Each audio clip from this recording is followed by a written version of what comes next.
Hi guys, welcome to my channel. My name is Beulah and welcome to Build with Beulah. So today we'll be talking about the nutrition side of fitness. And like I said earlier, this channel is just for us to build up ourselves physically, and to do that we also need to have our food in check. So if this is your first time looking at my video, welcome. So do not forget to like my video and subscribe to my channel at the end of this video. All right, so we're getting down right to it. Today we'll be talking about food planning versus food prepping. And I know if you're not a gym rat, you have no idea what I mean. So I'm here to explain to you. What is meal planning? Meal planning is basically planning a meal. Just like the name implies, it means whatever you're eating is already been cooked and packed up. So you just have your food and you eat it. See? Meal planning. All right. So it's just like packing a lunch for yourself, packing your breakfast, packing your dinner, and like for most times it's for a period of time, maybe for the week or a couple of days. That's basically meal planning. What is food prepping? Food prepping is cooking a batch of different kinds of things. So not technically a meal, but could be put together to make a meal.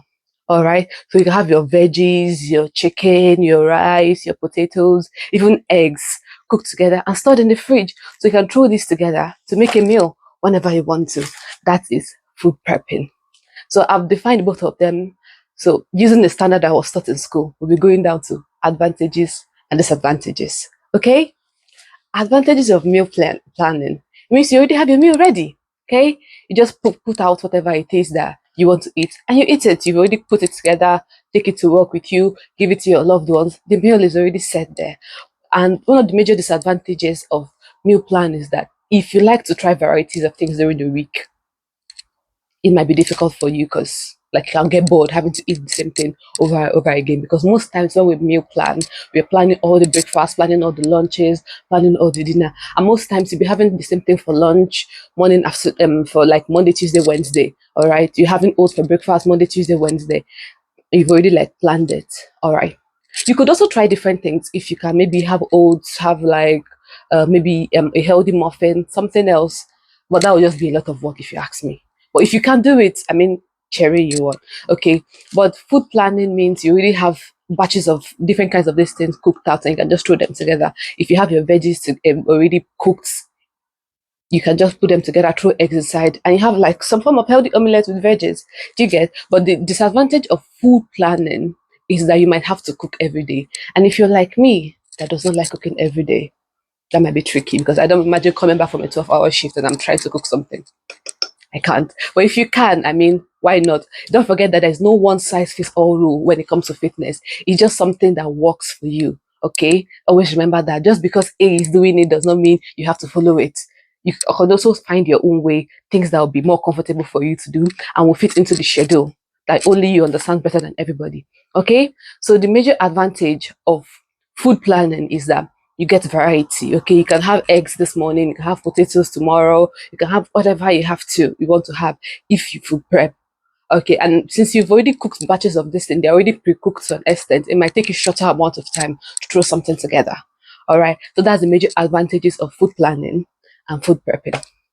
So what would I advise you to do? If you ask my opinion, I would say do both. Okay, I mean, why stick to one when you can get best of both worlds, don't you think?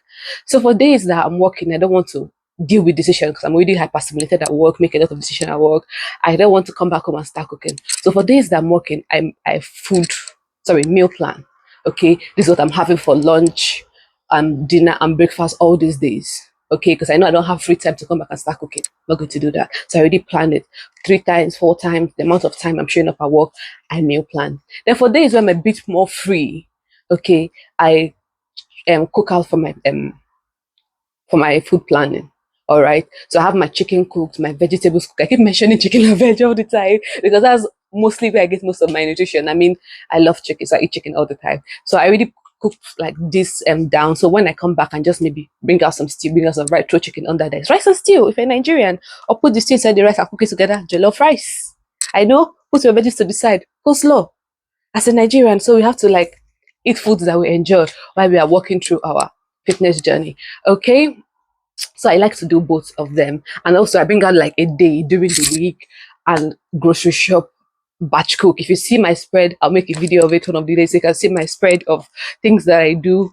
Store up my batch of chicken, my sausages, put them together, store them in the fridge, them meal prep for the days that I'm actually going to work and I don't want to make decision on what to eat.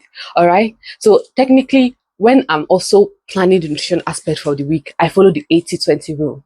So then you're going to be asking me, what is the 80-20 rule? It means 80% of your nutrition comes from nutrition foods. Come from like food that you class as highly nutritious. I don't believe in good and bad food because how can you tell me chocolate is bad? Chocolate that has been helping the girls since 1980 something.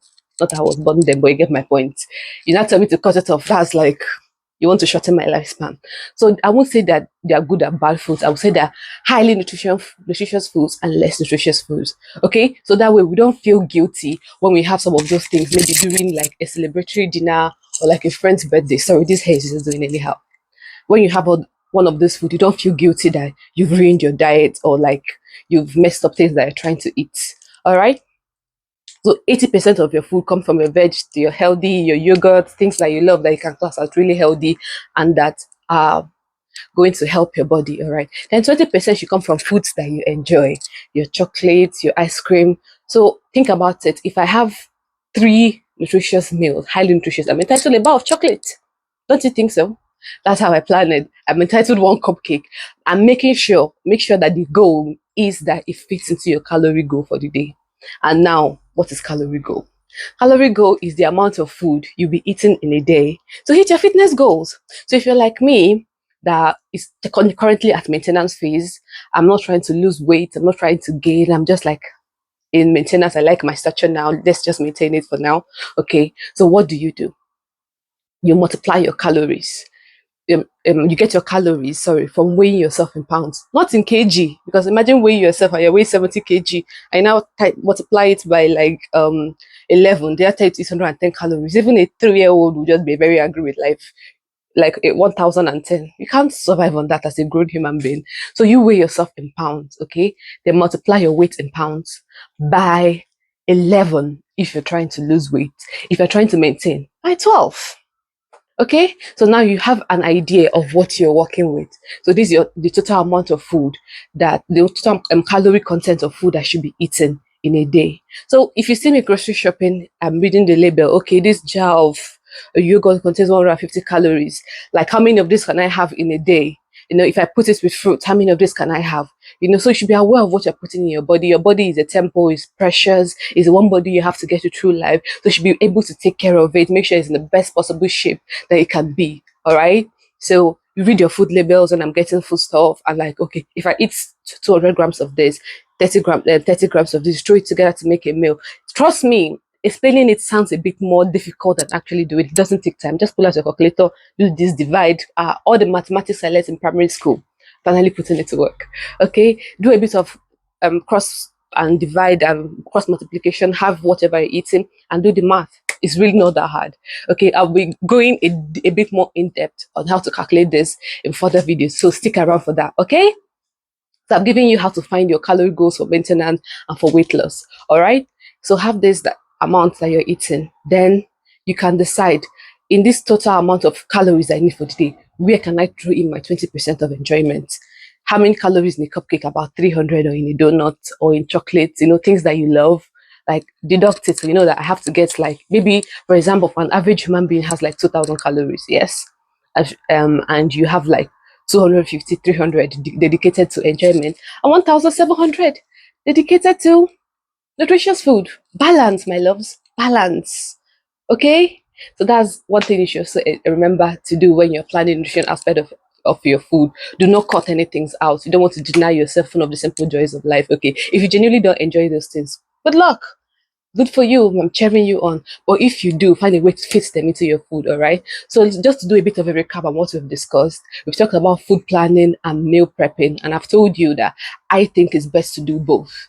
Okay, but if you don't want to cook and just want to cook once a week and just have all your food for the day or for all the days in the week already planned for you, so you're just pulling out like your packed lunches and your packed dinner from the fridge, why not? That's really good. And if you're okay with eating the same thing throughout the week and you don't mind, meal prepping could really work for you. But if you want a bit of variety in your diet, food prepping can also work for you. All right. And if you're like me that wants to have days where I don't make decisions and days where I just enjoy a bit of variety, and also I could fit in my Nigerian food like my eba, like vegetable soup, I could fit it into it.